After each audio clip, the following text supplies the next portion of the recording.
Hello and welcome to Nirmal Bang, ladies and gentlemen. I'm Hiral Dadia. We have with us Dr. Rupa Reganitsure, Group Chief Economist at L&T Financial Holdings, joining in. Welcome to the show, Rupa, and always a pleasure to speak to you. Rupa, my first Thank question coming to you is, overall, in terms of where COVID was concerned, we did see a major hit that did come in the first two quarters, if you talk about FY21 as a whole.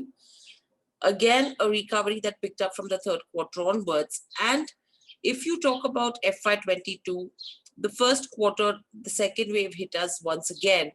How would you describe the entire scenario with regards to where growth goes? Well, it has been a very severe setback. If you remember, in the fourth quarter of FY21 itself, we had seen that some of the high frequency growth indicators had started losing momentum even before the second COVID wave hit us.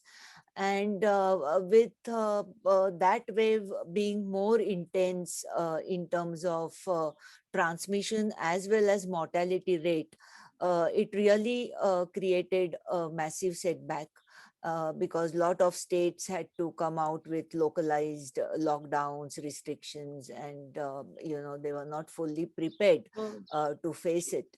So again, if you look at various production, consumption, investment, employment indicators which define the pathology of the economy, everywhere you see a sequential decline in the months of April and May. And that is the reason why most of the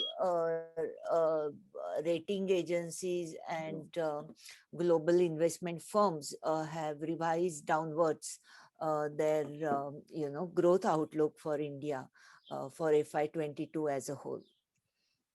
Right. So, with all of this, what would your estimates be for FY22 for India?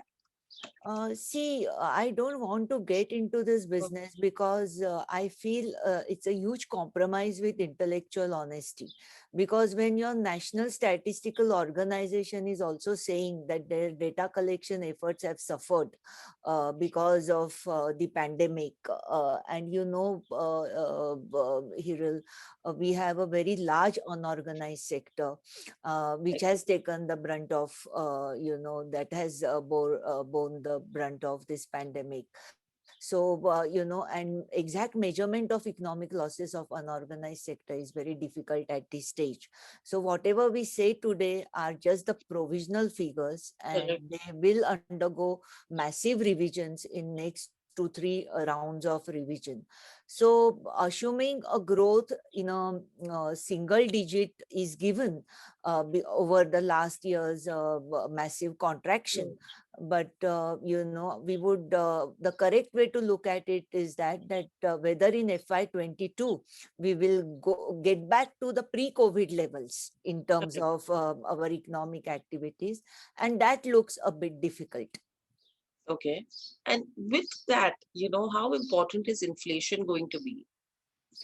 Inflation is a very complex phenomenon for India because you see, our core inflation is also not in strict terms the core the way it is in developed economies, where a core essentially captures the demand pull pressures.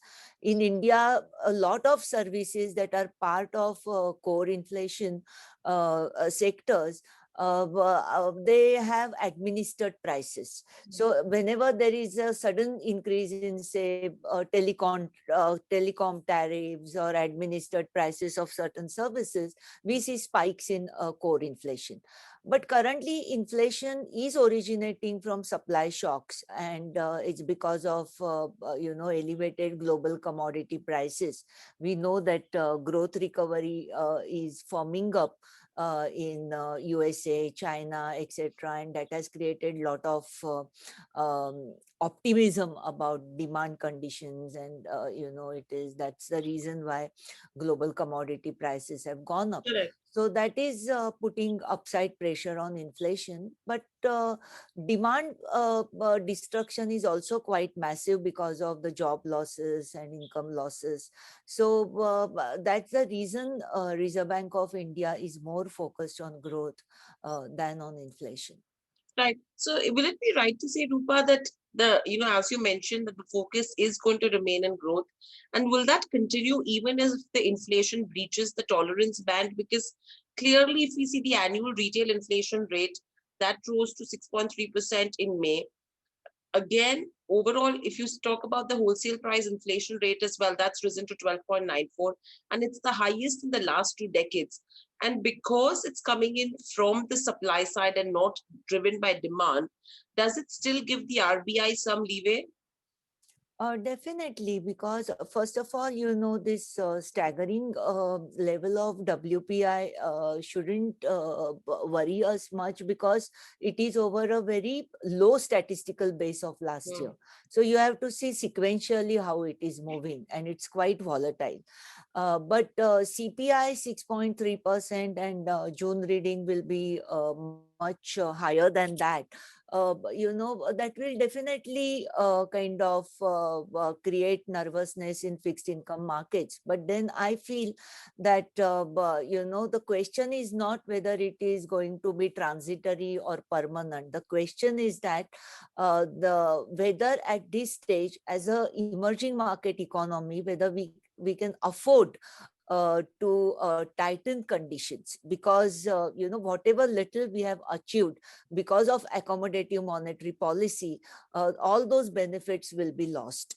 So recently, Reserve Bank of India governor also has given that assurance to markets and explained how Reserve Bank of India is more concerned about growth, because the growth destruction is really massive.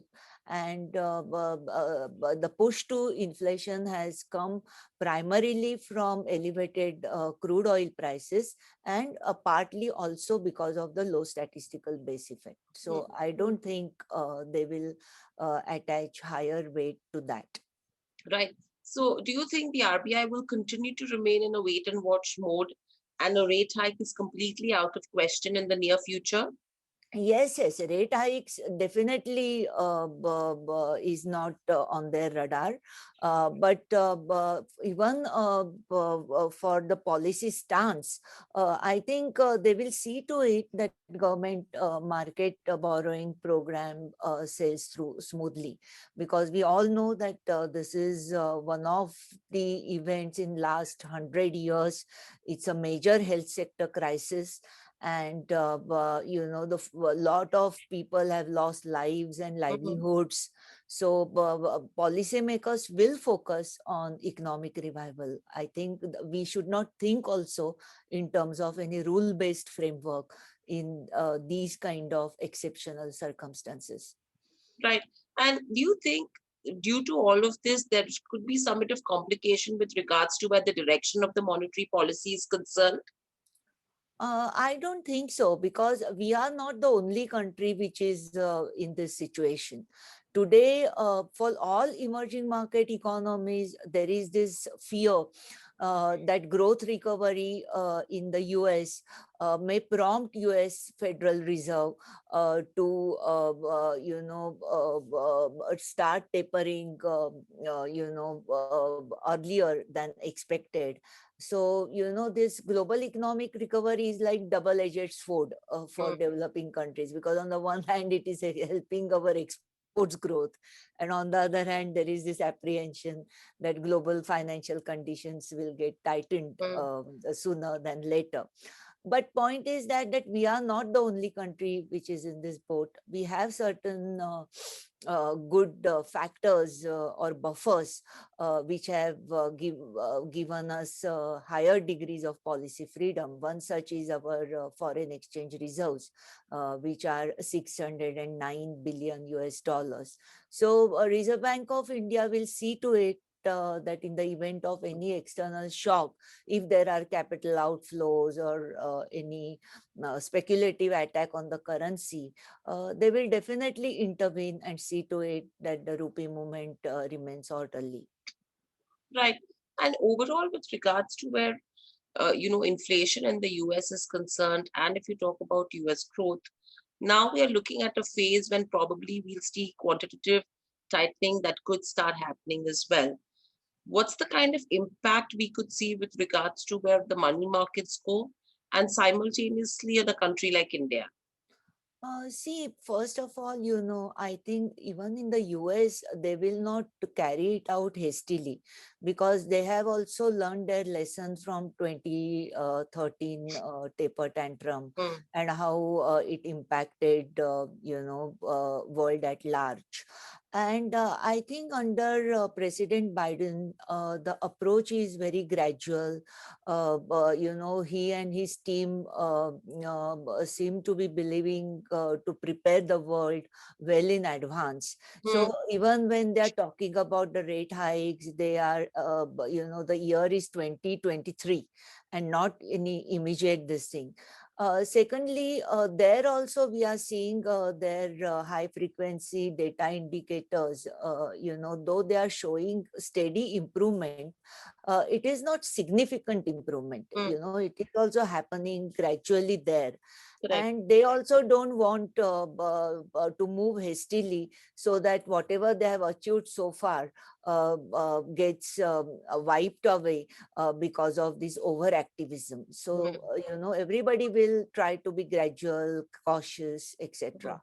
So I feel, but the real threat is from crude oil price, because there it's not just the economics, but also the political, geopolitical Hmm. factors that influence their levels and create nervousness. But then, now different economies are recovering, and alternate sources of fuel like the shale gas had created a good countervailing power to OPEC strategies. I think similar actions will gain momentum.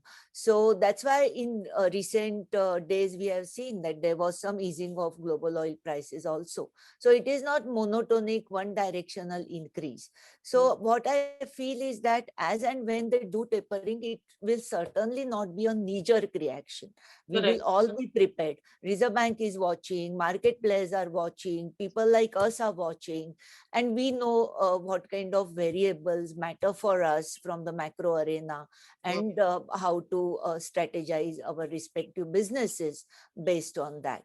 So I feel this time the actions of global central banks will be more coordinated, because everybody has paid a huge price of Sure. economic disruption of this pandemic. So nobody would like that to get aggravated by monetary overactivism. That's what I feel. Right. And Rupa, with this, the kind of benefits that emerging markets have seen from record balance sheet expansion by global central banks.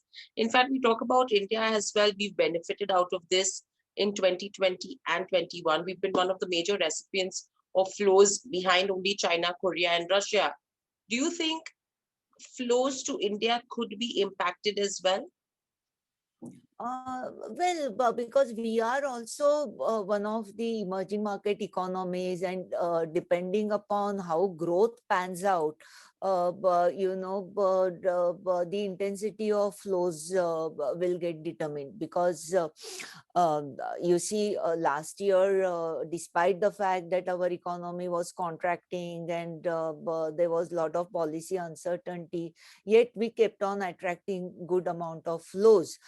One reason was, of course, interest rate differential, but the second reason was also optimism about India's resilience. Hmm. And that continues even in the current year, because you have seen, as you had rightly said at the outset, that in the second and third quarter, despite the fact that we had a very stringent lockdown in the first quarter, the subsequent 2 quarters, once the lockdown was lifted, we saw growth returning at a faster pace. So similarly, now there is more optimism, because recoveries are taking place, vaccination pace has improved.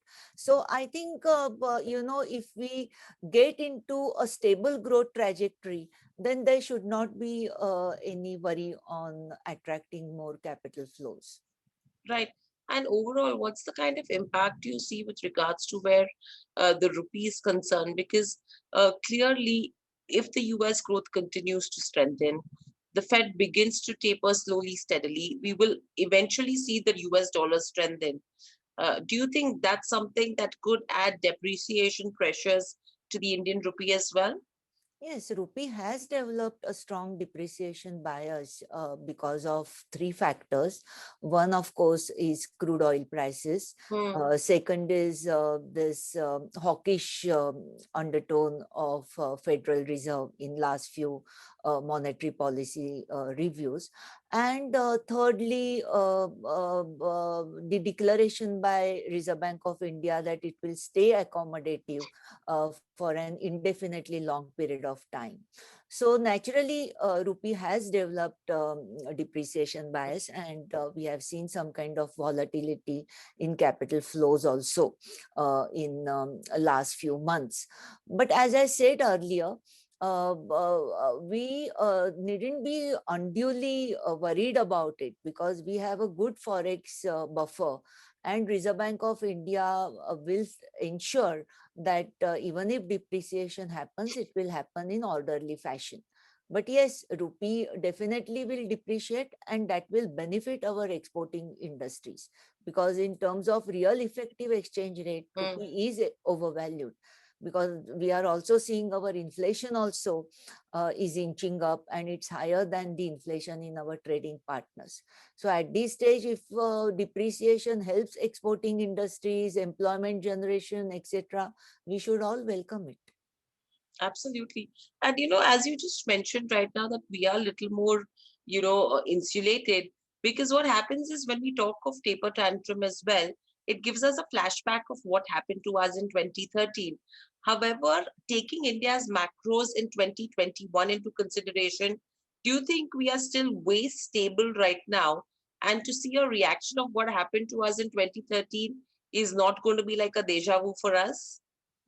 No, it will not be a deja vu for any country of the globe Hmm, because all countries have learned lessons hmm, from global financial crisis. And luckily, in developed countries, they entered the pandemic also with a relatively strong and resilient financial sector. So, point is that when it's a balance sheet crisis and if the overall disruption originates from that, then there could be more severe ramifications. But this is a health crisis, real sector crisis, and the burden is equally shared by both monetary as well as fiscal authorities.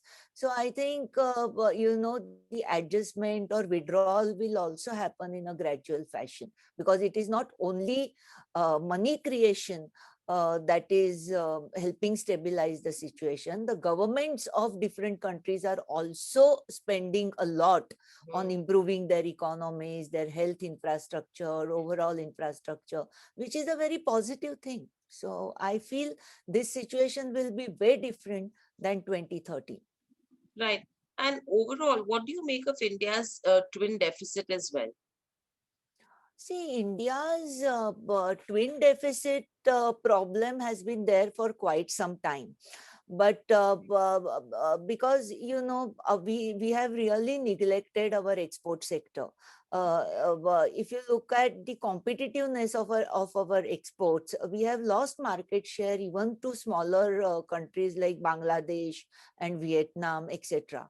So I think our policy priority should be at this stage to improve the competitiveness of our exports. Until that happens, we will never get out of this trap of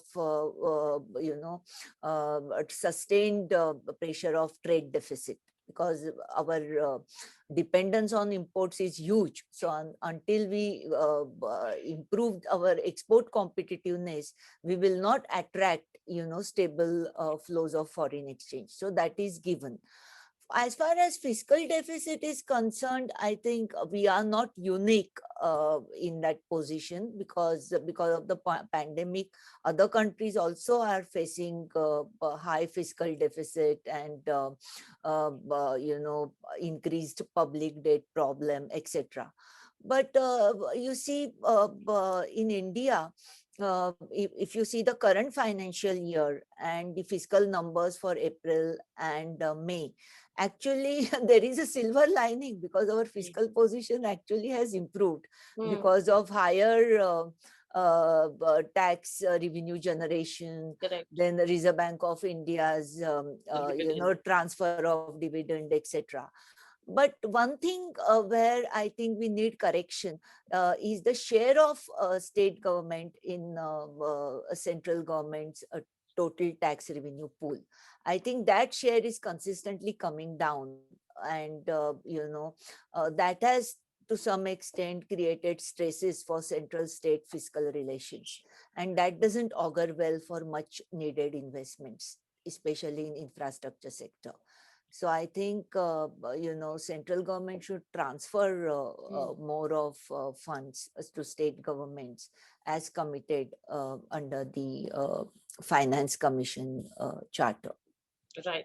And very lastly, overall, if you have to see at the banking sector as a whole as well, how do you think we will see the asset quality and the credit growth panning out from here on, taking into consideration the moratoriums, the restructuring, as well as the other steps that the RBI has provided so far?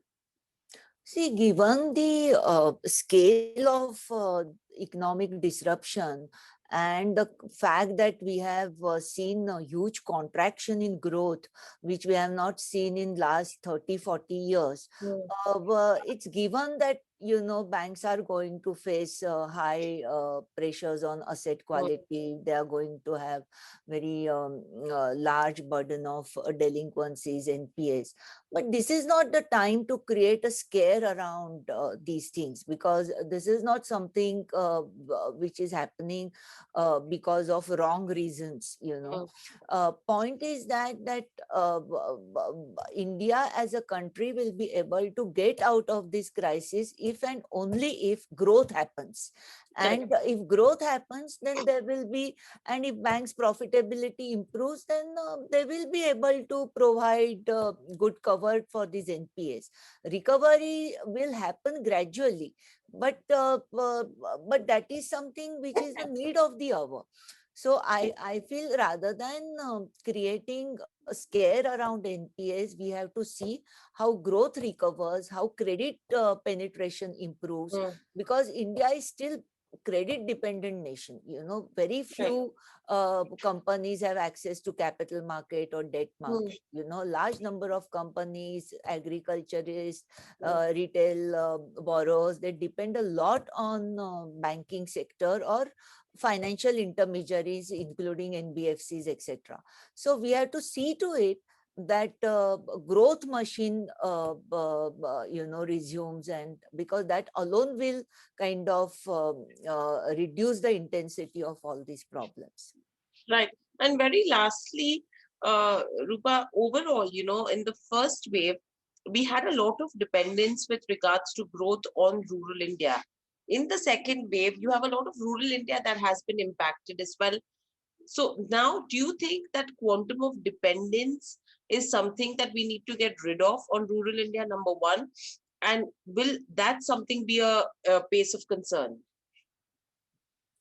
Why? Because point is that the dependence on rural India will go down if and only if we create more opportunities, employment opportunities for rural folks in urban areas or semi-urban areas.